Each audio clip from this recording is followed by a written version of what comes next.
BBC Radio Sheffield. Well, many of you have been asking for an update on the 150-year-old oak tree on Vernon Road at Dore in Sheffield. The tree was due to be felled earlier in the week, but a protester climbed the tree. Well, it came down the same day, but there is some news on the tree, and it could be saved. The charity Trees for Cities have made a formal offer to the council offering to pay for the engineering works to the pavement, which would allow the tree to be saved. Jenny Els is in Dore for us this morning. Jenny, remind us of the saga behind this tree. Yeah, morning Rob. I'm just at the Vernon Oak on Vernon Road in Dore, and its trunk is covered in various poems and notices. Yellow ribbon is weaved around the bark and through its branches, and there's obviously the bright yellow Amy sign at the bottom warning of highway improvements and that parked cars will be towed. Now this tree, you mentioned that it's around 150 years old. It's thought it could be actually up to 200 years old, and it's the only tree of its kind here on Vernon Road. And if you've never been down here, which I've got to admit I hadn't been until this morning, it is a whopping giant of a tree. It's what the independent tree panel recently called a very fine specimen, and it is indeed, because its branches tower right across the road here. Now this tree has been pivotal to STAG, the Sheffield Trees Action Groups campaign to save street trees in Sheffield which are planned for felling. Now on Monday, a masked activist scaled the tree in a bid to prevent it from being felled as part of the City Council's controversial Streets Ahead programme. And a candlelit vigil was held here last Sunday around the tree to highlight the issue as well. Now, since then, the tree has become somewhat famous. It's got its own name, as we know. It's got its own Twitter handle, even had poetry from the likes of Benjamin Zephaniah, art dedicated to it. Kids have sent it pictures. It's appeared on film and in TV news reports and even been interviewed in person. So it's very well loved. And people living here are still really concerned and care about its future, because I parked up here this morning and a lady, I hope she doesn't mind me saying, came out in a dressing gown just to check I wasn't Amy here to do anything. And this was 6:30 in the morning, and just right now there's a lady called Sue who is with her candle just at the bottom of the tree. She's just quietly meditating, and she's been doing that, she says, since Monday. So people do really care, and they're still really nervous around here. But the next twist in the tale, Rob, is that tree campaigners and Sheffield City Council have now been contacted by the charity Trees for Cities to fund an alternative engineering solutions to felling, which are believed to be in the region of around £10,000. However, Sheffield City Council won't confirm this sum, Rob. Jenny, thank you. Jenny Els is indoors for us this morning. Well, David Elliott is from Trees for Cities. He joins us now. David, why have you decided to do this? Morning, Rob. We've been in contact with the campaign groups for a little while about these trees in general, and we were made aware of the Vernon Oak and the situation around it, and that the council and its contractor Amy were unwilling or unable to find the funds to undertake the engineering solution that you mentioned. Given the urgency of the situation and the how much this tree symbolises what an amazing, magnificent tree stock the city has, we wanted to step in and do what we could to try to save this tree. So what have the council said? I've contacted the council. I've written to them officially with this offer that we will find the cash to undertake this solution on this occasion. They're considering the offer. They haven't yet replied to me formally with their decision, and so I'm waiting for them to hopefully get back to me shortly on that one. So you're a charity, David. Where are you getting the funds from to pay for this? Well, we don't formally have funds set aside for this. This is a very unusual situation for us. We will need to find the funds through our budgets. We obviously have small stocks of cash for a rainy day that we would need to use, and then go back out and fundraise to replenish that cash. But it's obviously such an urgent situation that we will find a way to find that money. That's guaranteed to the council. So what's the next step now, David? Well, the next step is really to wait for the council's decision. The offer is there. The tree is still scheduled, we believe, for felling this week. We hope that the decision, therefore, will be made as soon as possible, and we hope, obviously, the decision is made to save this particular tree, so that we can go ahead and work with the council to undertake this particular engineering work, which frankly is not too difficult. It's it's called an engineering solution. It's effectively making some adjustments to the curb that the roots are affecting around the tree.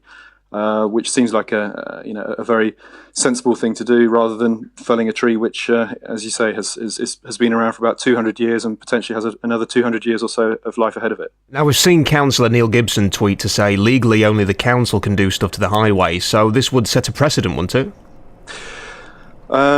This absolutely can't set a precedent. This is just a one-off for us. We don't unfortunately have the funding to do this more than this once.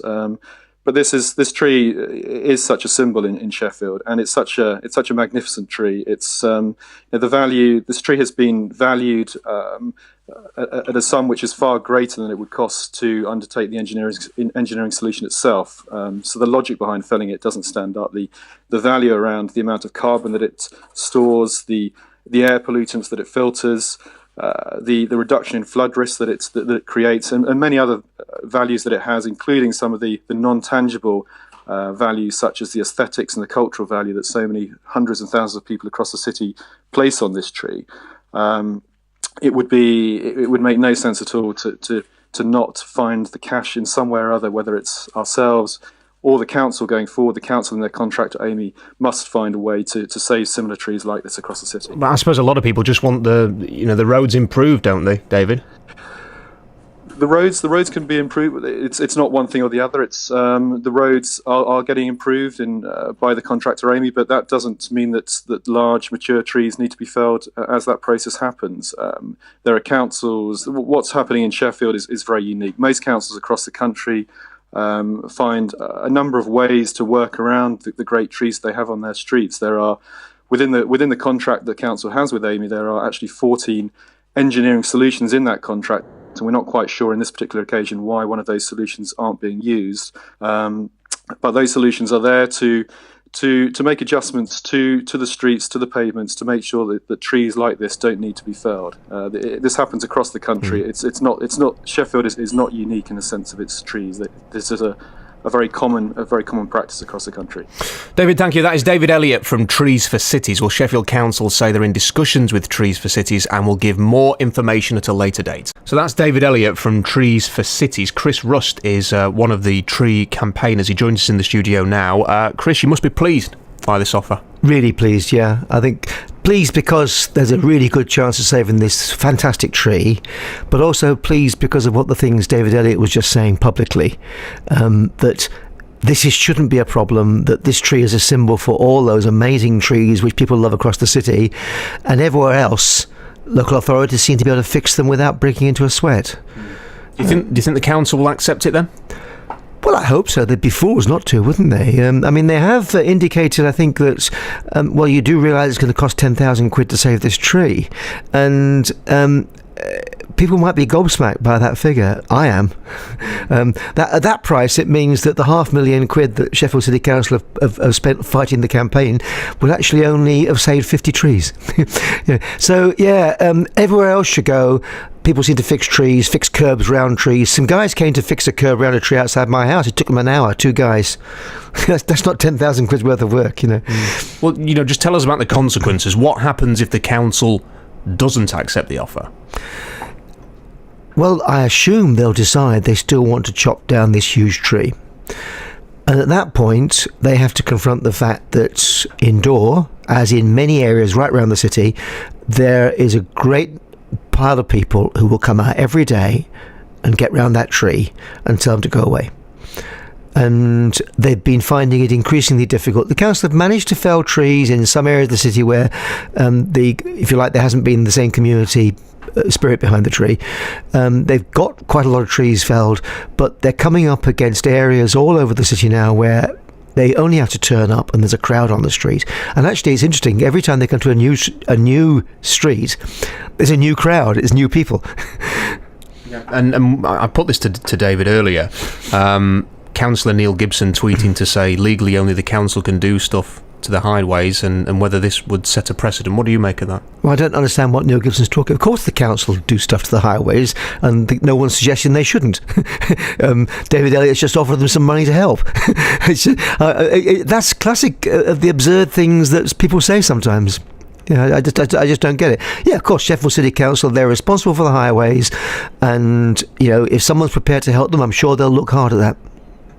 I mean, I suppose the precedent is that if a charity is paying for it rather than the council, something along those lines. Yeah, well, it's income. It's income. What worries me actually is a charity, and as David Elliott said, they're going to have to dip into their rainy day money. That's ordinary people over the country who support trees, planting trees, who put their £5 in, having £10,000 taken out of their pockets by a contractor who seems to think that they can name their own price. Does this give you hope that more trees could be saved? It gives me hope that there'll be some sense. I really do think that we're going to save more trees. We'll have to see where we go. Trees for Cities can save one tree. A rethink, an understanding that we're not going to keep on getting ripped off by a monopoly contractor is the answer to saving the other trees. Chris Russ, thank you. Well, Sheffield City Council say they're in discussions with Trees for Cities and will give more information at a later date. Obviously, it's a story which has impacted a lot of people. A lot of people have different opinions about this. If you want to get in touch with the show and have your say today, then feel free.